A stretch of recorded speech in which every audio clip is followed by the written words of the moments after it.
Tilda, today we are going to look at the Twitter Trust and Safety Council in a degree of depth that I don't believe anyone else currently has.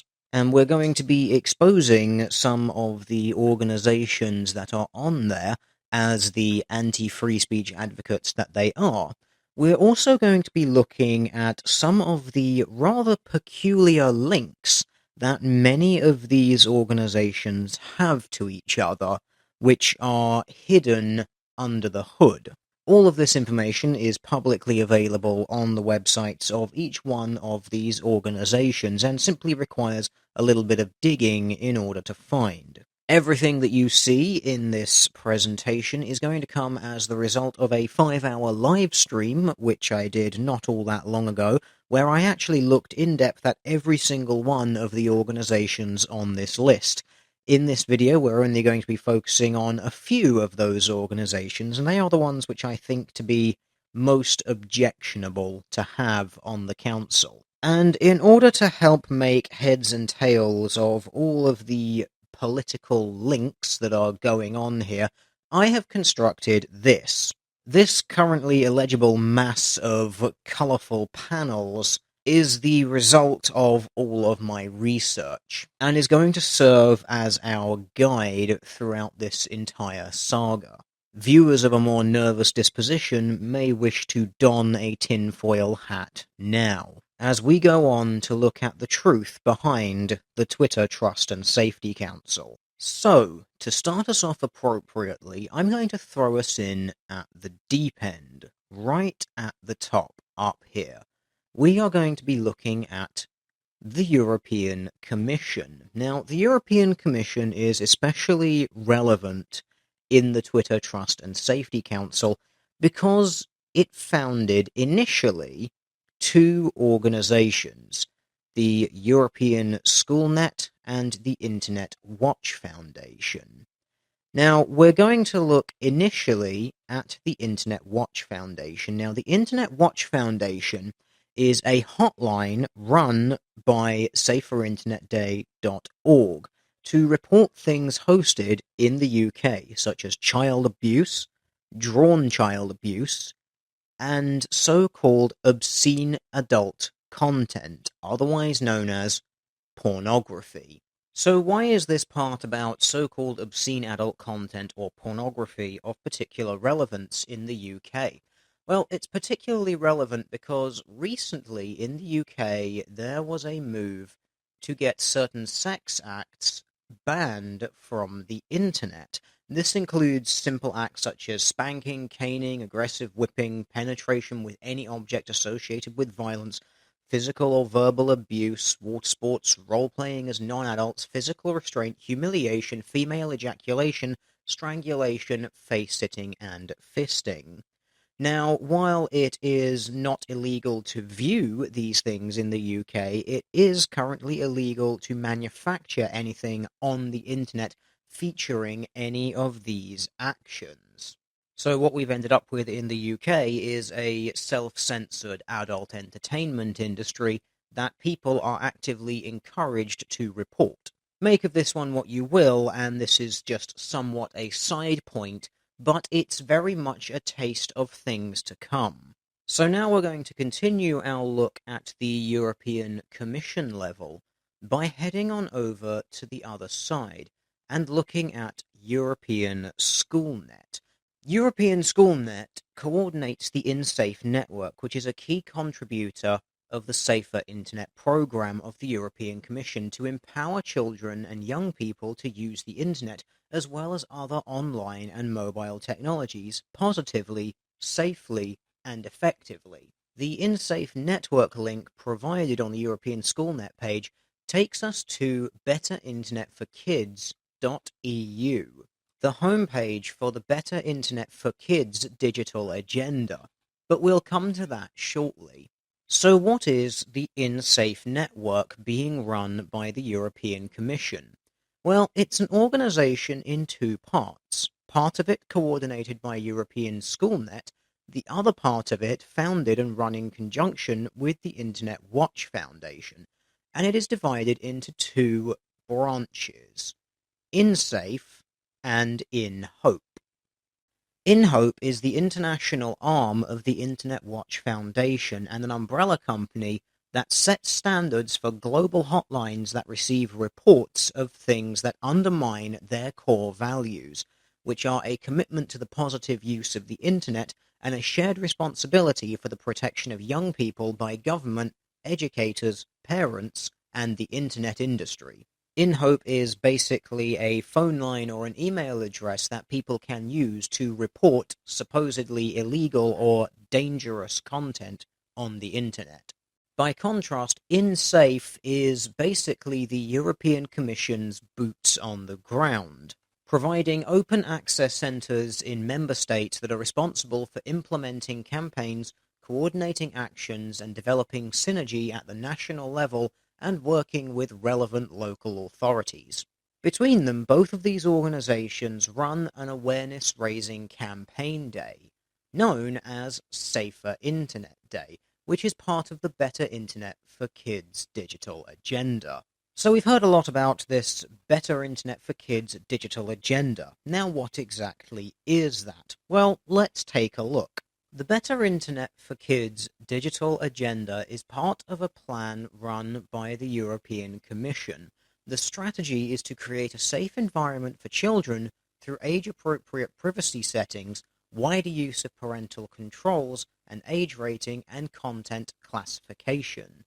The first Safer Internet program was launched in 1999 in order to support projects and events, as well as to promote industry self-regulation and internal cooperation. So on the surface, this may seem relatively harmless. However, when you dig a little bit deeper, you will start to realize that what this is calling for is a very extreme labeling of content, combined with industry self-regulation. And this point about labeling content is going to come up a little bit later. For now, we're going to just look at what exactly they consider to be self-regulation. And a lot of these principles that they will be looking at can be quite easily summed up in the Safer Social Networking Principles for the EU publication. Now, some of the points that they look to try and encourage regulation on are legitimate and some less so. For example, here, illegal content such as images of child abuse and unlawful hate speech. Images of child abuse, I think, is in no way contentious at all. However, unlawful hate speech is something which is always quite contentious when brought up, because the inevitable question becomes what exactly constitutes hate speech and who gets to decide. Age-inappropriate content such as pornography or sexual content, violence or other content with adult themes which may be inappropriate for young people. However, once again, taking this back to the point earlier about the UK porn industry and what is and is not now permitted to be filmed, this can start interfering with people's consensual acts. And then there's the most interesting part, conduct, which relates to how young people behave online. This includes bullying or victimization, behaviors such as spreading rumors, excluding peers from one social group, and withdrawing friendship or acceptance, and potentially risky behaviors, which may include, for example, divulging personal information, posting sexually provocative photographs, lying about real age, or arranging to meet face-to-face with people only ever previously met online. This almost starts to sound like they're wanting to govern how people interact with each other on the internet. And these words, such as bullying and harassing, are going to come up later, because I have some very serious concerns about where they are getting the definitions of these words from. And this part becomes particularly interesting when we consider some of the principles on this list, such as Principle 3, the empowerment of users through tools and technology, which states that providers should employ tools and technologies to assist children and young people in managing their experience on their service, particularly with regards to inappropriate or unwanted but not illegal content or conduct. Service providers should make an assessment of what measures to implement based on the service being offered and the intended audience. The measures can help minimize the risk of unwanted or inappropriate contact between children and young people and adults may include, for example, taking steps to ensure that private profiles of users registered under the age of 18 are not searchable, setting the default for full profiles to private, or to the user's approved contact list for those registering under the age of 18. Ensuring that setting a profile to private means that the full profile cannot be viewed or the user contacted except by friends on their contact list. Giving users control over who can access their full profile by, for example, being able to block a user from viewing their profile and reject friend requests. Giving users the option to allow only direct friends to post comments and content on their profile or to delete unwanted comments. Giving users the option to pre-moderate comments of other users before being published on their profile. Providing easy-to-use tools for users to report inappropriate contact from or conduct by another user. Educating parents about available tools both for wider internet access and the tools, information, and advice provided to parents by social networking sites to help them protect young people. Now, to me, one of the most interesting ones there is providing easy-to-use tools for users to report inappropriate contact or conduct by another user. And this should instantly be flagging in people's minds the word harassment and what exactly constitutes it. And we're going to come back to that one later, as said earlier, but put a pin in that and keep it in your head as we proceed. The important thing to realize about this self-regulation strategy that the European Commission has attempted to put in place is that it has been something that has been signed by most major social networking service providers active in Europe. To date, there are 21 companies who have signed on to it, and you, as a user, have no say. And included in those list of signatures are two of the known members of the Twitter Trust and Safety Council. Which brings us very nice and neatly back to this central point of our graph, Safer Internet Day, an organization that gathers funding from all of its members, which then gets funneled up to the InSafe in Hope Alliance. But what exactly is the Safer Internet Day? Well, the Safer Internet Day is an awareness-raising event designed to promote safer use of the internet, and it is run by the UK Safer Internet Centre. The UK Safer Internet Centre is coordinated by a partnership of three leading organisations: ChildNet International, the Southwest Grid for Learning, and the Internet Watch Foundation. It is co-funded by the European Commission's Safer Internet Programme and is one of the 31 Safer Internet Centres of the InSafe network. The centre has three main functions: an awareness centre, a helpline, and a hotline. And all three of those organisations, ChildNet International, the Southwest Grid for Learning, and the Internet Watch Foundation, are all members of Twitter's Internet Trust and Safety Council, as is the UK Safer Internet Centre itself, as well as both InHope and InSafe. So from this we can see that there is going to be a certain strength of voice to this particular position on the Twitter Trust and Safety Council, what with some half-dozen organisations being present that all support the same basic ideology. However, they are not alone. For you see, on the Twitter Trust and Safety Council, there are no less than 12 organisations that all support this Safer Internet Day initiative, that all support this Better Internet for Kids digital agenda, that all support this concept of self-regulation. And these are, in no particular order, Connect Safely, the National Network to End Domestic Violence, e-enfance, I Keep Safe, NetSafe, the National Centre for Missing and Exploited Children, ChildNet, the Southwest Grid for Learning, CyberSmile HQ, the NCSA, Pantalas Amigas, and Anti-Bullying Pro. Every single one of these organisations paying the European Commission's In Hope and In Safe organisations for advice and support. 12 out of 58 organisations, all getting their information, support and advice from one place. 12 out of 58, that's about 20%, 1/5 of the council. But wait, it gets better. As those cards were going by, you may have noticed something about them. A very large number of them featured links to those organisations' websites where they promote something called digital citizenship.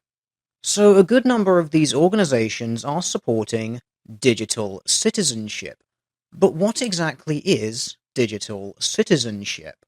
Well, in short, digital citizenship is encouraging people to be totally reliant on the state to protect them on the internet, by encouraging people to block things they don't like, block people they don't like, and to self-censor using standards like the so-called grandmother test. Don't believe me? Watch some of these videos about digital citizenship from some of these organizations. Think before you post or share information, even with your friends. You never know how it could be used against you, especially when a friend becomes an ex. Part 2. Respect yourself. It's easy to forget that being mean hurts as much online as off. Don't put up with bullies. Ignore or block people who harass you. Don't be a bully. If you're mean, you may get blocked or banned. If something happens online that makes you uncomfortable, tell a trusted adult. Get to know the community guidelines. There are rules about what's allowed and not allowed on the site. We're serious about the rules. If you receive 3 strikes for violating the community guidelines, we'll disable your account, and it's a violation of the rules to open a new one. Help us keep the site safe for everyone by flagging videos you think break the rules. Part 2. Respect yourself and others.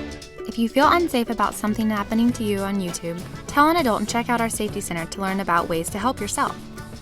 Don't let someone else bother you. Remove insulting comments from your videos and use the help and safety tool to block users who harass you. You don't have to see vulgar words or sexual language in comments on any video. Just click on the Hide Objectionable Words option next to text comments to make those words disappear. Do the grandmother test before you post.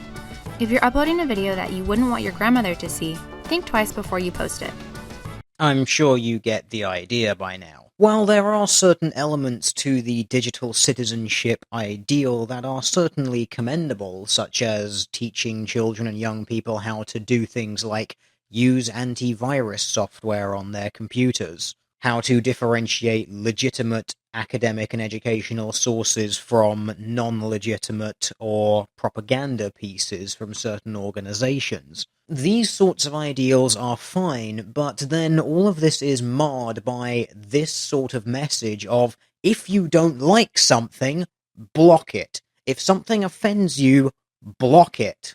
If something disagrees with you, block it. And this is the sort of attitude that has been encouraged by all of the previously mentioned sites. Just go on to the sites of any of the organizations promoting this Safer Internet Day attitude. In Hope, report illegal content here. Internet Watch Foundation, report criminal content here. It's all about encouraging people to report things. And keep in mind that Twitter is the website that has a report form that allows you to report people who are, quote, in disagreement with my opinion, end quote.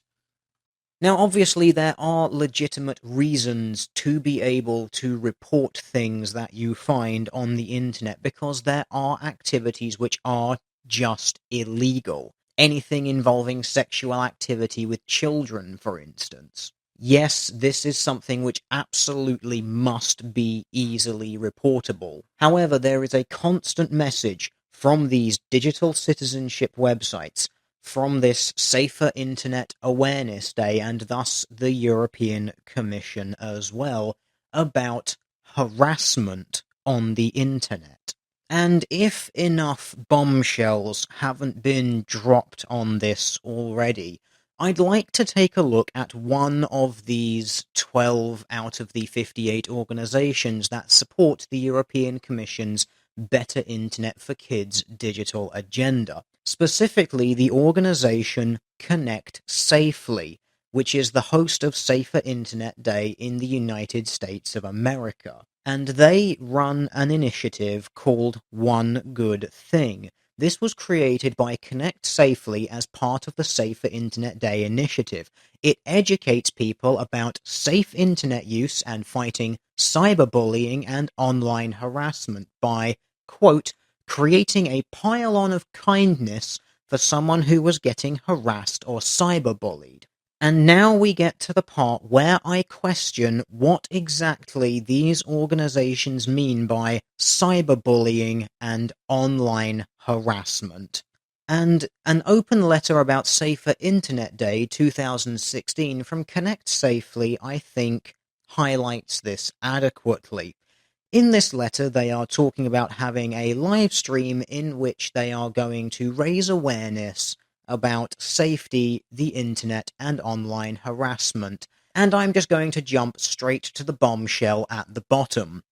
And we're excited to also welcome Zoe Quinn, the founder of Crash Override, who works hard to fight the online harassment that she herself faced as patient zero of Gamergate.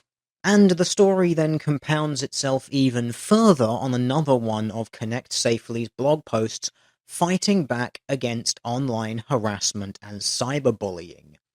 Some harassment victims are fighting back. Video game developer Zoe Quinn has been a victim of massive online harassment stemming from accusations from an ex-partner, which resulted in a barrage of attacks from other people.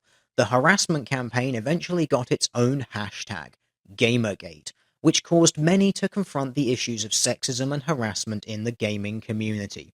To raise awareness and to help other online abuse victims, Zoe co-founded Crash Override Network, which works preventatively and reactively, warning targets and working with them during episodes of harassment. The support network Quinn and co-founder Alex Lifshitz assembled includes harassment survivors, along with experts in information security, white hat hacking, law enforcement, and counseling. Anita Sarkeesian also knows a lot about online harassment. In 2014, Sarkeesian received death and rape threats after producing a series of YouTube videos that publicly challenged the way women are too often portrayed in video games. It got so bad that she felt compelled to cancel an appearance at Utah State University after campus officials received an email threat that a mass shooting would occur at the event, saying it would be the deadliest school shooting in American history. Sarkeesian continues to produce these videos and to speak out against harassment and misogyny. She is the founder of the non-profit Feminist Frequency, which, according to its 2015 annual report, is working to help social media and tech companies design and implement systems to deter harassment and make their platforms more equitable for all users. On Safer Internet Day last Tuesday, Sarkeesian's organization, along with my own non-profit ConnectSafely.org and more than 40 other groups, were appointed to Twitter's new Trust and Safety Council to advise the company on ways to combat harassment, promote empathy, and to ensure that people feel safe expressing themselves on Twitter.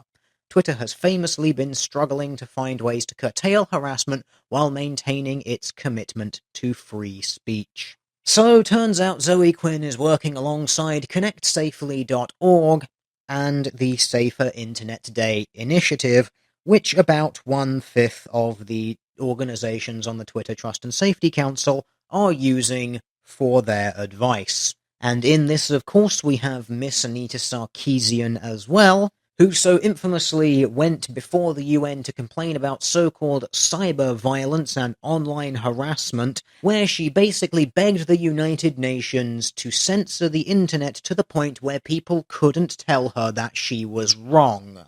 So this is why I am somewhat concerned about all of these organizations being linked together via this European Commission initiative, because it would seem that one of their sources of information for what constitutes online harassment or cyberbullying is Zoe Quinn, which I can only really assume by going on their overall tone and the fact that Ms. Quinn is involved would mean that the Safer Internet Day initiative and probably the European Commission, as well as the In Hope, In Safe, etc., probably consider Gamergate to be some sort of online misogynist hate movement rather than the grassroots protest movement that it actually is.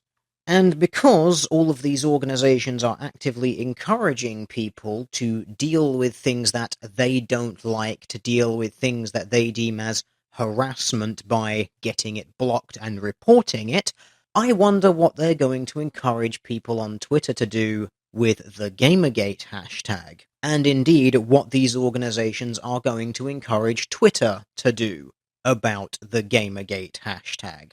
So now we're starting to make some of the feminist connections regarding the Twitter Trust and Safety Council. As you can see here, we have Zoe Quinn connected to the Safer Internet Day, which leads us all the way down to the organizations supporting the Safer Internet Day initiative that is being run by the European Commission, connected to by the Connect Safely organization there. Via Zoe Quinn, we're also connected to the United Nations Cyber Violence Against Women and Girls, a paper which I'm sure you remember from last year, since the UN pulled it and have yet to issue a replacement. And this, of course, connects us to Feminist Frequency as well, which leads us very nicely onto feminist and social justice organizations, which I have been able to determine there's about 12 of them on the Twitter Trust and Safety Council in total, and we're now going to start looking at them. Now, a lot of these organizations which I've got listed here as FemSocJus organizations won't necessarily wear their alliances on their sleeve, but some of them use data that is of very questionable origin. For instance, a number of them make use of data from websites such as the CDC in regards to crimes of rape and sexual assault, and these are the numbers which produce things like 1 in 3, 1 in 4, 1 in 5 women. All of these numbers which have been repeatedly discredited over and over and over. So I'm going to be focusing on only a few of these organizations, but they are the particularly red flag organizations. And the first one, which I really want to look at, is the National Network to End Domestic Violence. And the reason that I want to particularly highlight this organization is twofold. First of all, it's the only feminist organization here which directly celebrates Safer Internet Day, and is thus helping to push the European Commission's narrative in regards to internet censorship.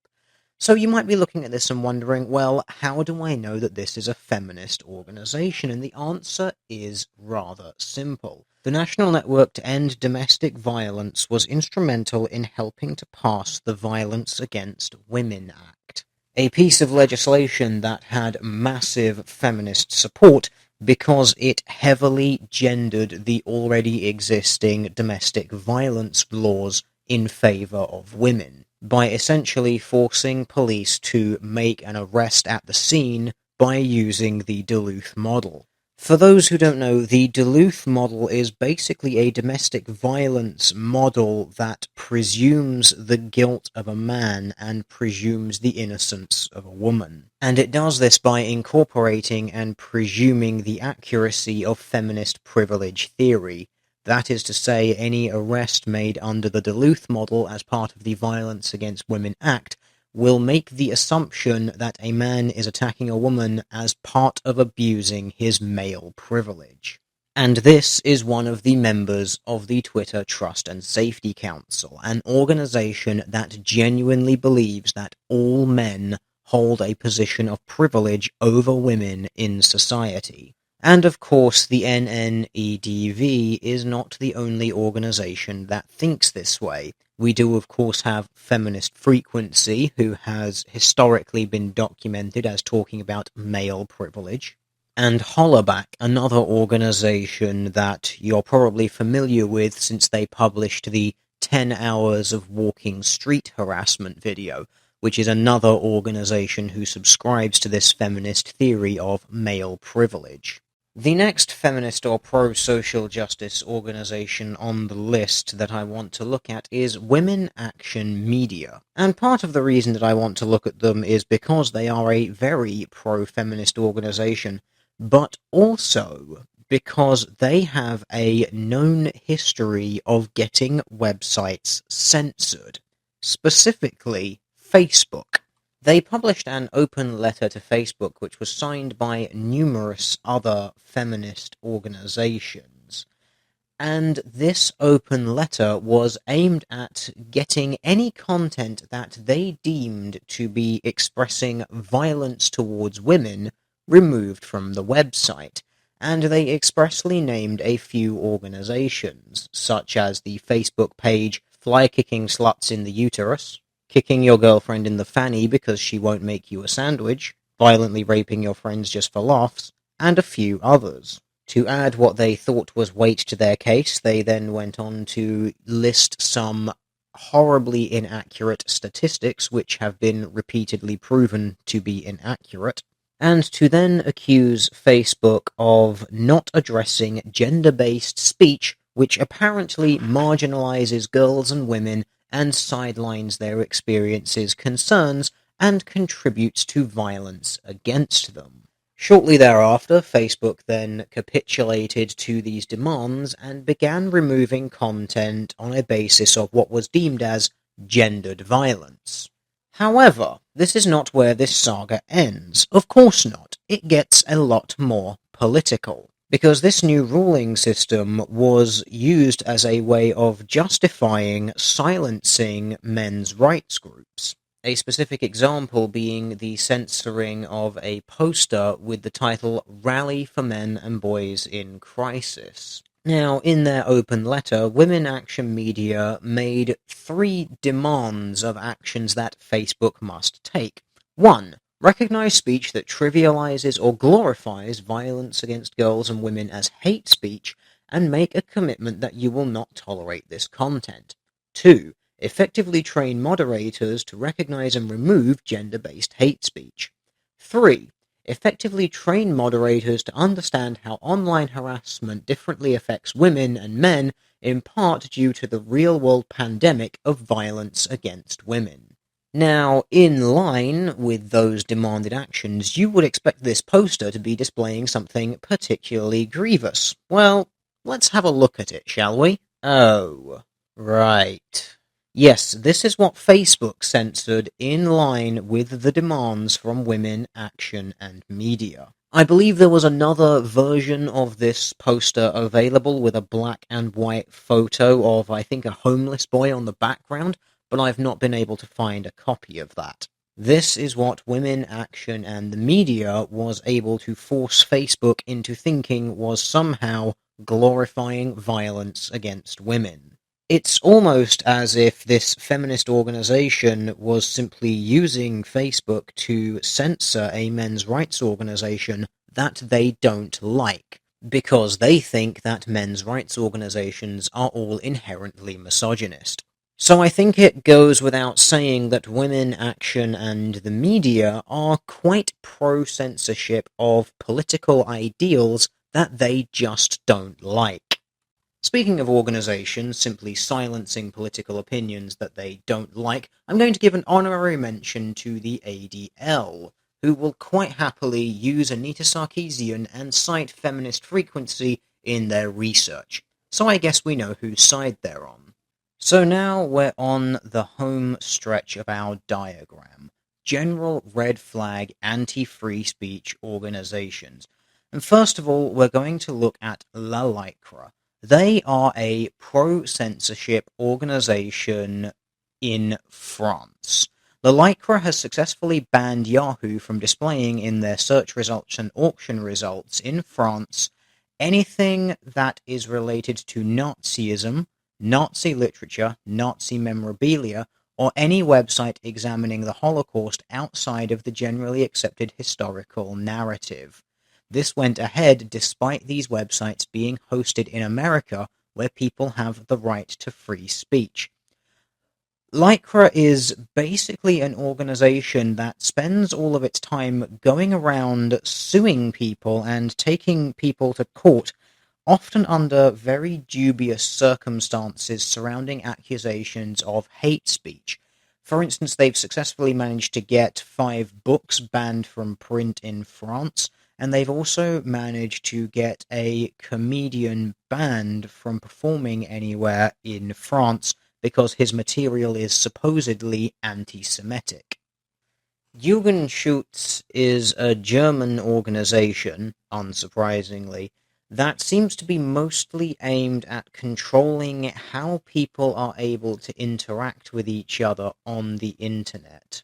A very poor Google translation of their website seems to put them somewhere in the same camp as the kind of people supporting the European Commission's Safer Internet Day initiative, looking at the organizers and operators of various websites, making it easier for people to block people who they dislike or disagree with, and simply making it harder for people to be able to access each other at all times. The final organization is the Dangerous Speech Project, and I'm just going to quote from their website. Guidelines for monitoring speech and evaluating its dangerousness. Inflammatory speech is of special interest for atrocity prevention, since it tends to rise dramatically before outbreaks of mass violence, suggesting that it may serve as a basis for efforts to prevent such violence, including genocide. However, such efforts must not infringe upon freedom of expression, a fundamental right whose exercise can itself prevent violence. This one I find interesting because they claim to separate free speech from dangerous speech by targeting only certain words that they believe are a precursor to violence. However, this does not allow for language to change and makes no allowance for the fact that language does change and basically ends up sounding like the Orwellian concept of new speech.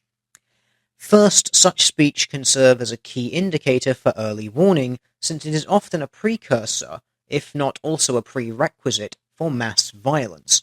Second, it may be possible to limit violence by finding ways to limit such speech or its dangerousness. Third, speakers may be held accountable for speech that constitutes crime. This entire theory is based on the ability of speech to catalyze or amplify violence and is based upon who is speaking it.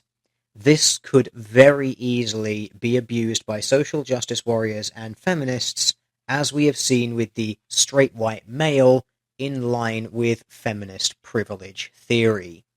So now that we've got to the end of looking at what I believe to be some of the more questionable elements of the Twitter Trust and Safety Council, I believe it's time for a little afterword, some ending thoughts, and then the final wrap-up.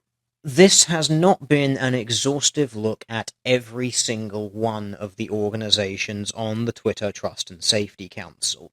This has only been a look at all of the elements on the council that I can find that are basically either directly linked to each other through ideology or a third-party organization, or organizations that are only linked by ideology, only linked by a kind of vague political leaning, all in the same direction. Also, there's a few organizations listed on this spider diagram that I've chosen to not cover in the video. And this is because they don't really have any sort of massive red flag, oh my god, look at this sentence or this paragraph. They're websites that you have to go through and look around the place to really get an idea of where their ideological leanings are coming from. And I think those are better covered in the live stream video which I did prior to this. So if you're looking for any further information on those websites, do please go and watch the full research stream. And now a word about citations. I'm normally a very big stickler for citations in my video description box. However, owing to the nature of this Twitter Trust and Safety Council and how many elements are at play, there is only going to be a single link. And that is going to be a link to a read-only version of this spider diagram. All of the links that I have used and more will be available within that document, so you can go and check it. Also, as a note on that spider diagram, because it is a read-only live version, I will continue updating it past the release of this video. So you may find in the future that what you're seeing in the video does no longer correlate to the source in the box below. That is not an error or an attempt to mislead people. The information on the live link to the spider diagram is more correct than the video because it will be a more up-to-date version. And hopefully I'll be able to continue working on that for a number of days or even weeks as new information comes to light about the Twitter Trust and Safety Council.